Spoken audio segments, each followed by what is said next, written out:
जरा एक पल के लिए सोचिए, भारत का एक 25 साल का लड़का पाकिस्तान जाता है, वहां की फौज में भर्ती होता है और प्रमोशन पाते पाते मेजर की रैंक तक पहुंच जाता है। अब सोचिए, अगर वही इंसान एक दिन पाकिस्तानी आर्मी का चीफ या फिर आईएसआई का हेड बन जाता तो क्या होता?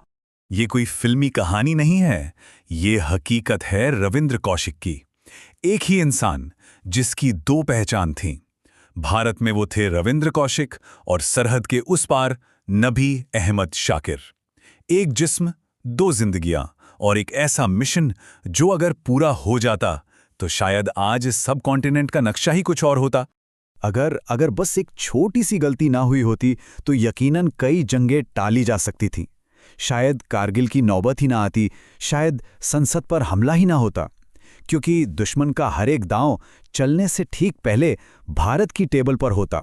ये कहानी है उस गुमनाम हीरो की जिसे उस वक्त की प्रधानमंत्री श्रीमती इंदिरा गांधी ने खुद एक नाम दिया था, एक खिताब, द ब्लैक टाइगर। तो चलिए आज इसी ब्लैक टाइगर की कहानी की गहराई में उतरते हैं। तो सवाल यह है कि ये सब शुरू कहां से हुआ? राजस्थान में स्टेज पर एक्टिंग करने वाला एक मामूली कलाकार भारत के सबसे खतरनाक जासूसों में से एक कैसे बन गया? ये कहानी है अपने आप को मिटाकर किसी और को जन्म देने की। साल था 1975। राजस्थान में एक नाटक हो रहा था और उसी नाटक में एक नौजवान के दमदार अभिनय ने दर्शकों के बीच बैठे रॉ के कुछ अधिकारियों का ध्यान अपनी तरफ खींच लिया। बस वहीं से उनका सिलेक्शन हो गया। अगले 2 साल उन्हें हर उस कसौटी पर परखा गया, हर वो ट्रेनिंग दी गई जो एक जासूस के लिए जरूरी होती है। और 1977 तक रविंद्र अपने जीवन के सबसे बड़े और सबसे खतरनाक किरदार के लिए पूरी तरह तैयार थे।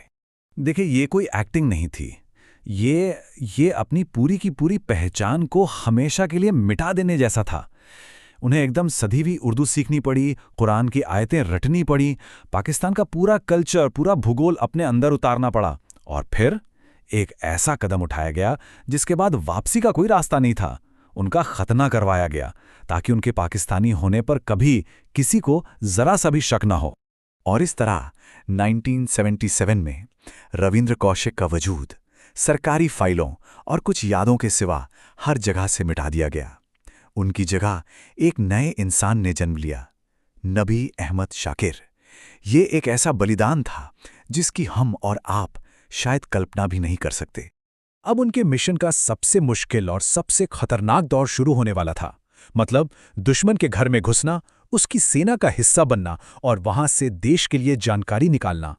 पाकिस्तान पहुंचकर उन्होंने पहले लॉ की डिग्री ली और फिर वो कर दिखाया जिसे इंटेलिजेंस की दुनिया में इम्पॉसिबल माना जाता है। वो पाकिस्तानी सेना में भर्ती हो गए। 1979 से 1983 के बीच नबी अहमद शाकिर ने जो खुफिया जानकारी भारत भेजी, उसने देश को इतना मजबूत कर दिया कि एक अंदाजे के मुताबिक करीब 20,000 भारतीय सैनिकों की जानें बचाई जा सकीं। सोचिए, ये सिर्फ एक नंबर नहीं है, ये 20,000 घर हैं जो उजड़ने से बच गए। और वो सिर्फ एक मामूली सिपाही बनकर नहीं रहे, वो तरक्की करते करते मेजर की रैंक तक पहुंच गए। ये एक ऐसा पद था जो उन्हें उन बंद दरवाजों के पीछे ले गया जहां भारत के खिलाफ सबसे बड़ी साजिशें रची जाती थीं। उन्होंने पाकिस्तान के सबसे बड़े सीक्रेट, उसके न्यूक्लियर प्रोग्राम कहूटा की पूरी जानकारी भारत भेजी। पाकिस्तानी फौज की हर छोटी बड़ी मूवमेंट की खबर वक्त से पहले दी और ना जाने कितने हमलों की प्लानिंग को शुरू होने से पहले ही खत्म कर दिया। दुश्मन की वर्दी में, दुश्मन की धरती पर भारत की हिफाजत। हर कहानी में एक मोड़ आता है। रविंद्र कौशिक की कहानी में भी आया, लेकिन ये मोड़ इतना दर्दनाक होगा ये शायद ही किसी ने सोचा था।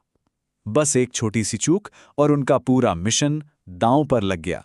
हुआ ये कि 1983 में रॉ ने उनसे संपर्क करने के लिए एक दूसरे एजेंट इनायत मसीह को भेजा, लेकिन किस्मत ने साथ नहीं दिया।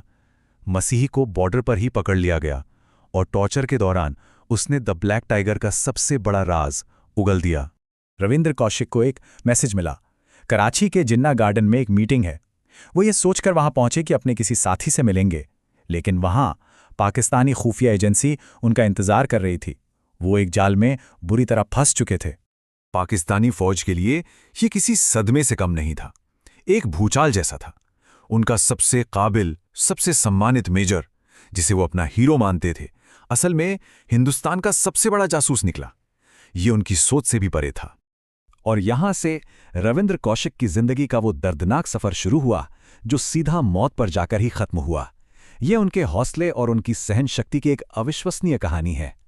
पकड़े जाने के बाद अगले 16 साल, जी हां, पूरे 16 साल, रविंद्र कौशिक को पाकिस्तान की अलग अलग जेलों में रखा गया और उन पर ऐसी ऐसी यातनाएं की गईं जिनके बारे में हम सोच भी नहीं सकते।